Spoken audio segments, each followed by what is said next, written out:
Russia, Ukraine இவங்க 2 பேத்துக்கு நடுவுல இருக்கக்கூடிய பிரச்சனையில ரஷ்யா அதிக அளவுல முன்னேற ஆரம்பிச்சிருக்கிறாங்க அப்படிங்கறத நம்ம பல பதிவுகள்ல பார்த்துட்டு இருக்கோம். இப்போ இந்த பதிவுல ரஷ்ய வீரர்கள் எந்தெந்த பகுதியில முன்னேற்றம் அடைஞ்சிருக்காங்க அப்படின்னு கேட்டீங்கன்னா, பிரியோமிஸ்கியோட புறநகரங்கள்ல அந்த நிவர்சிட்டியை நோக்கி இருக்கு இல்லையா? சோ அந்த புறநகரங்கள்ல இருக்கக்கூடிய முக்கியமான ட்ரென்ச்சஸ் எல்லாத்தையும் பார்த்து சண்டை பிடிச்சு அதை பிடிச்சுக்கிட்டு இருக்காங்க அப்படிங்கிறது போல ப்ரோ உக்ரைனியன் சோர்ஸ் தரப்புல இருந்தே கன்ஃபார்ம் பண்ணப்பட்ட ஒரு செய்தி. அதாவது கொஞ்சம் அதிகமா முன்னேறிக்கிறாங்க, இவங்க கொஞ்சமா முன்னேறிக்கிறதா காமிச்சிருக்கிறாங்க.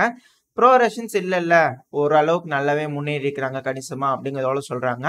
சோ இருதரப்புலையும் சொல்றது சொல்லியிருக்கோம். அடுத்தது வந்து பாத்தீங்க அப்படின்னா உமான்ஸ்க நோக்கி முன்னேற ஆரம்பிச்சிருக்காங்க.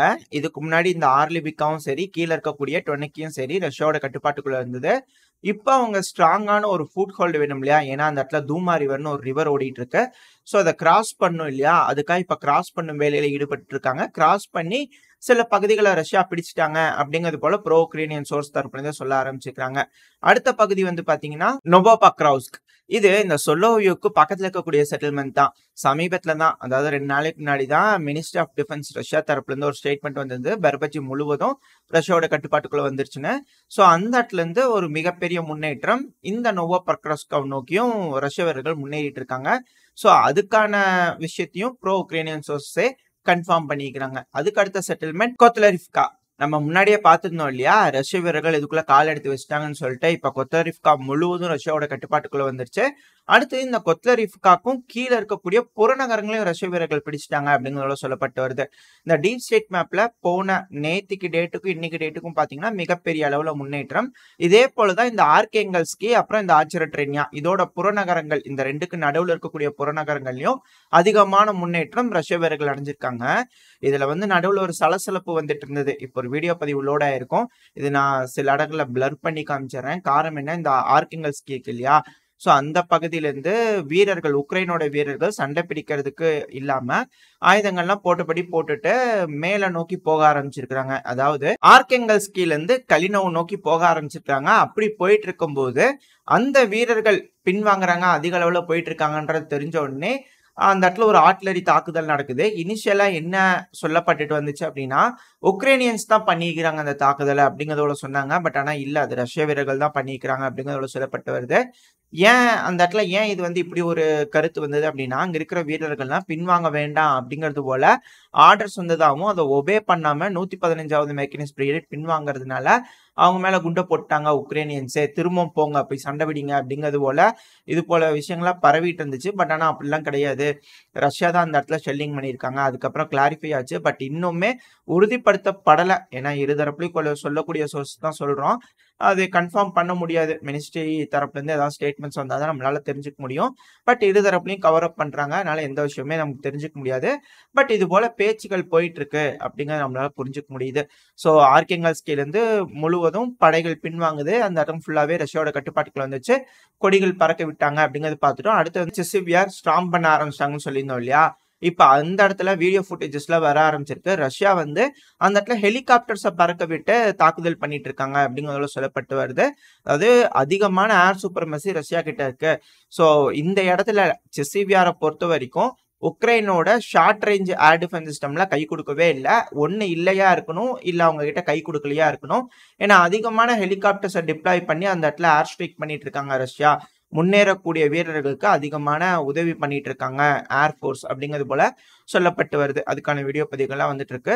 ஸோ இன்னைக்கு இல்லை நாளைக்குள்ள அந்த செசிவியாரோட கிழக்கு பகுதி, அந்த கால்வாய்க்கு கிழக்கு பகுதியில் இருக்கக்கூடிய செசிவியார் முழுவதும் ரஷ்யாவோட கட்டுப்பாட்டுக்குள்ள வந்துடும் அப்படிங்கிறதெல்லாம் சொல்லப்பட்டு வருது. நடக்குதா என்ன அப்படிங்கறத பொறுத்து இருந்து பார்ப்போம். இப்ப நம்ம செய்திகளுக்குள்ள போக ஆரம்பிச்சிடலாம். இந்த F-16 விமானம் உக்ரைனுக்கு கொடுப்பாங்களா மாட்டாங்களா அப்படின்ற கேள்விக்கு கொடுப்பாங்க. அதுவும் 5 விமானங்கள் கொடுப்பாங்க அப்படிங்கிறது போல நம்ம பார்த்தோம். தகவல் வந்து தான் சொல்லியிருந்தோம் இல்லையா? இந்த விமானங்கள்ல முதல்ல ரொமேனியாக்கு தான் வந்திருக்கு. சோ அப்படி ரொமேனியாக்கு வந்ததுக்கு அப்புறமா அந்த இடத்துல இருந்து எப்படி உக்ரைனோட பைலட்ஸ் இதை வந்து இயக்க போறாங்க அப்படிங்கிற கேள்விகள்லாம் வருது. இதுக்கான பதில் இப்போ நான் அடுத்தடுத்த செய்திகள் சொல்லும் போது கொஞ்சம் மேட்ச் பண்ணோம்னா ரிலேட் ஆகிற மாதிரி இருக்குது. ஏன் அப்படின்னா இப்ப அந்த செய்திகள் கேட்டுருவோம், அதுக்கடுத்த வரக்கூடிய செய்திகள் கேட்டுருவோம். அப்பதான் நம்மளுக்கு தெரியும் இந்த எப்படி மேட்ச் பண்ணலாம் அப்படிங்கிறது போல. இப்போ ஒரு இமேஜ் லோட் ஆயிருக்கும். இந்த இமேஜ் பாத்தீங்கன்னா தெரியும், அந்த பெலரூஸோட பார்டர் இருக்கு இல்லையா? அந்த பார்டருக்கு பக்கத்துல இருக்கக்கூடிய செட்டில்மெண்ட்ஸ்லாம் யாரும் போகாதீங்க. அதாவது ரெட் கலர்ல இருக்கக்கூடிய ஜோன்ல யாரும் போகாதீங்க அப்படின்னு யூகே தரப்புல இருந்து ஒரு வார்னிங் அவங்க சிட்டிசன்ஸ்க்கு கொடுக்கப்பட்டிருக்கு. அதாவது எல்லோ கலர்ல இருக்கு இல்லையா, கண்டிப்பா உக்ரைன்ல தான் இருப்பீங்க அப்படின்னு முடிவெடுத்தீங்கன்னா இந்த எல்லோ கலர் ஜோன்ல இருங்க. ஆனா இருக்கிறது சேஃப்டி கிடையாது. ரெட் கலர்ல இருக்கலாம் சுத்தமாவே இருக்காதீங்க அப்படிங்கிறது போல ஒரு வார்னிங்க யூகே அரசாங்கம் வந்து அங்க இருக்கக்கூடிய சிட்டிசன்ஸுக்கு ஒரு வார்னிங்கா கொடுத்துருக்காங்க. இதுல இருந்து நம்மளுக்கு என்ன தெரியுது, ரஷ்யா இந்தந்த பகுதிகள்லாம் தாக்கலாம் அப்படிங்கிறது அவங்களுக்கு ஒரு இன்டெல் தகவலா கிடைச்சிருக்கு. அதனால அவங்க மக்களுக்கு வார்னிங் கொடுக்குறாங்க அப்படிங்கிறது புரியுது. இது தொடர்ந்து பல நாடுகளும் கொடுக்க ஆரம்பிப்பாங்க அப்படிங்கிறது புரிஞ்சுக்க முடியுது. சரி, ஓகே. இப்ப அடுத்த செய்தி வந்து பாத்தீங்கன்னா நாட்டோ நாடுகள் தரப்புல இருந்து ரெட் லைன்லாம் செட் பண்ணப்பட்டுருச்சு.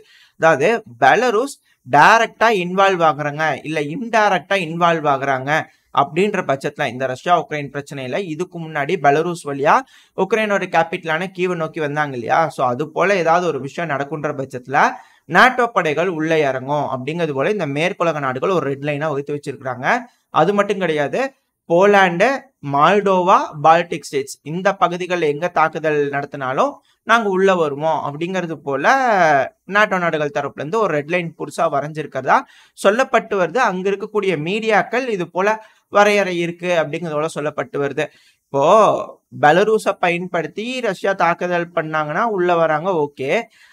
சரி, பால்டிக் ஸ்டேட்டு போலாண்ட் அடிக்கிறாங்கன்னா ஓகே, அது என்னங்க மால்டோவா அப்படிங்கிற ஒரு கேள்வி வருதா?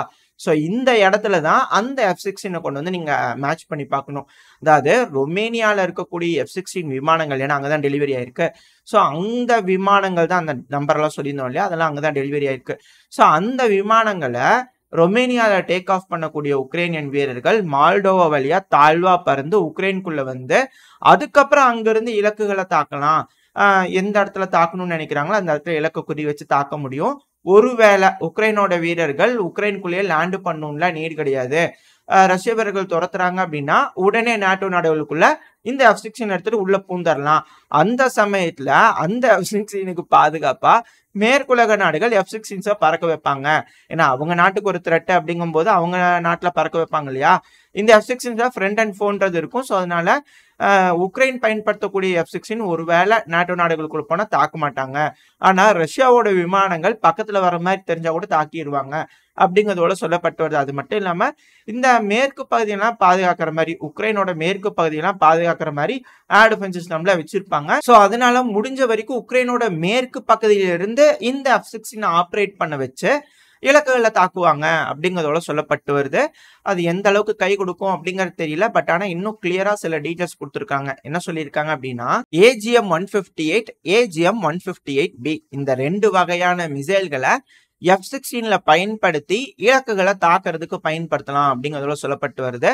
இந்த மிசைல்களோட ஸ்பெஷாலிட்டி என்ன அப்படின்னு கேட்டீங்கன்னா, AGM-158ஓட ரேஞ்சு 350 கிலோமீட்டர் தோராயமா. இது போர் சூழல் எக்ஸாக்டா சொல்ல முடியாது, மேபி என்ஹான்ஸ் பண்ணாலும் பண்ணியிருந்திருக்கலாம். பட் ஆனா தோராயமா 350 இருந்து 370 கிலோமீட்டர் அப்படிங்கிறது போல சொல்லப்பட்டு வருது. அடுத்து வந்து பாத்தீங்கன்னா இந்த AGM-158Bங்கிற வெரைட்டி, இதோட ரேஞ்சு 950 கிலோமீட்டர். இதுவும் போர் சூழல் தான், சொல்ல முடியாது துல்லியமா.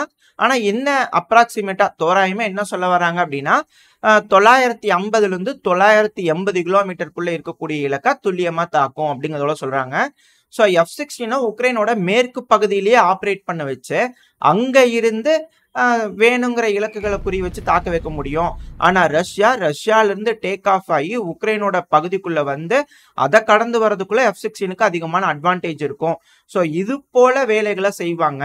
அந்த சமயத்துல மால்டோவாவை அதிகமா பயன்படுத்துறதுனால உக்ரைன் மால்டோவாவை தாக்குறாங்க அப்படிங்கிற பட்சத்துல மால்டோவாவை பாதுகாக்கிறேன்ற பேர்ல இந்த உக்ரைன் ரஷ்யா பிரச்சனையில மேற்குலக நாடுகள் நாட்டோ நாடுகள் உள்ள களமிறங்கும் அப்படிங்கிறது போலாம் சொல்லப்பட்டு வருது.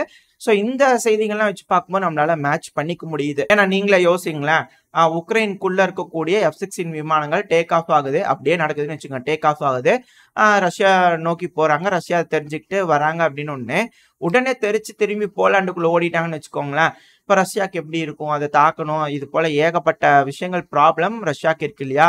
ஸோ அதனால கோவப்பட்டு இந்த மால்டோவால இருந்து ஏவக்கூடிய மிசைல் இல்ல பால்டிக் ஸ்டேட்ஸ்லாம் சொல்லியிருந்தாங்க இல்லையா சமீபத்துல, ரஷ்யாவோட நிலைகள் அடிக்கலாங்க அப்படிங்கிறது போல, ஒருவேளை அப்படியே போலாண்ட்ல இருந்து பால்டிக் சி வழியா பால்டிக் நேஷனுக்குள்ள போய் ரஷ்யாவோட பகுதிகளை தாக்கிட்டு திரும்பியும் உள்ள வந்துட்டாங்கன்னு வச்சுக்கோங்க. ஏன்னா இதெல்லாம் சாத்தியம் தானே. ஸோ அப்படி பண்ணும்போது ரஷ்யாவுக்கு கோவப்பட்டு இது போல பண்ணாங்க அப்படின்னா இது ஒரு மிகப்பெரிய பிரச்சனையா மாறிடும் அப்படிங்கிறத சொல்லப்பட்டு வருது.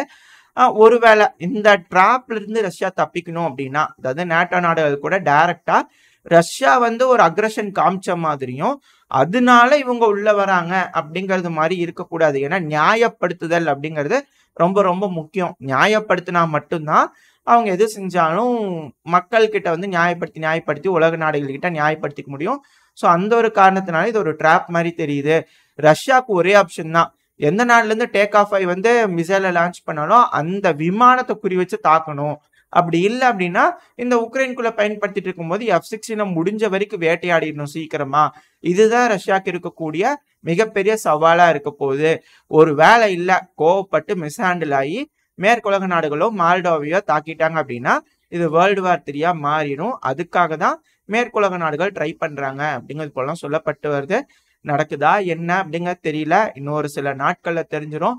செசிபிஆர்ல அதிதீவிரமான ஸ்ட்ராமிங் ஆப்ரேஷன் போயிட்டு இருக்கு. இப்படி இருக்கும்போது சில அனலிஸ்ட்லாம் என்ன சொல்லிட்டு இருக்காங்கன்னா இது வெல் கண்ட்ரோல்டா தான் இருக்கு. அதாவது இந்த மேற்குலக நாடுகள் டைரக்டா ரஷ்யா கூட மோதுறதுக்கு விருப்பம் இல்லாத மாதிரி தான் இருக்காங்க. ரஷ்யாவும் மேற்குலக நாடுகளோட மோதலுக்கு விருப்பம் இல்லாம தான் இருக்காங்க. அதனால வெல் கண்ட்ரோல்டா தான் இருக்கு. இப்ப கூட பாருங்க, அமெரிக்கா தரப்புல இருந்து $61 பில்லியன் எய்டு பாஸ் ஆயிருக்கே தவிர அது இன்னும் முழுமையா உக்ரைனுக்கு போச்சான்னு கேட்டீங்கன்னா இல்ல, பாதியா தான் வரும். அதுவும் பேக்கேஜா தான் வரும் அப்படிங்கிறதோட சொல்லப்பட்டு வருது. அதுவும் பாத்துக்குங்க, இப்ப கரண்டா இருக்கக்கூடிய ஃப்ரண்ட் லைன் சுச்சுவேஷனை பாதுகாக்கிறதுக்காக அந்த ஆயுதங்கள் போகாது. இதுக்கப்புறமா இருக்கக்கூடிய டிஃபென்ஸ் பெல்ட்டை பாதுகாக்கிறதுக்கு தான் அந்த ஆயுதங்கள் அப்படிங்கிறதோட சொல்லப்பட்டு வருது. இப்போ அமெரிக்காவோட ஸ்போக் பர்சன் கூட சொன்னதா ஸ்டேட்மெண்ட்ஸ் எல்லாம் வந்துகிட்டு இருக்கு. செய்திகள் கூட வர ஆரம்பிச்சிருச்சு. என்ன அப்படின்னா, அதாவது அடுத்த வருஷம் 2025 உக்ரைன் கவுண்டர் அஃபென்சிவ் பண்றேன்னாங்க இல்லையா, அந்த டைமுக்கும் சேர்த்துதான் இந்த பேக்கேஜ்ல காசு அப்படிங்கிறது போல சொல்லியிருக்கிறாங்க இல்லையா. ஸோ அதெல்லாம் வச்சு பார்க்கும்போது இந்த விஷயங்கள்லாம் நம்மளுக்கு உறுதிப்படுது. இது கொஞ்சம் கண்ட்ரோல்டா தான் இருக்கு. அதனால ரஷ்யா ஓவரா கோவப்படுத்த மாட்டாங்க அப்படிங்கிறது போலயும் இருக்கு. பட் ஆனா என்ன நடக்க போகுது அப்படிங்கறத பொறுத்து தான் பார்க்கணும். ஏன்னா இந்த உக்ரைன் என்ன வேலைகளை செய்ய போறாங்க, நேட்டோ நாடுகளை கோத்துட போறாங்களா இல்ல எப்படி அப்படிங்கறத பொறுத்து தான் பார்க்கணும். உங்களோட கருத்துக்கள் என்ன?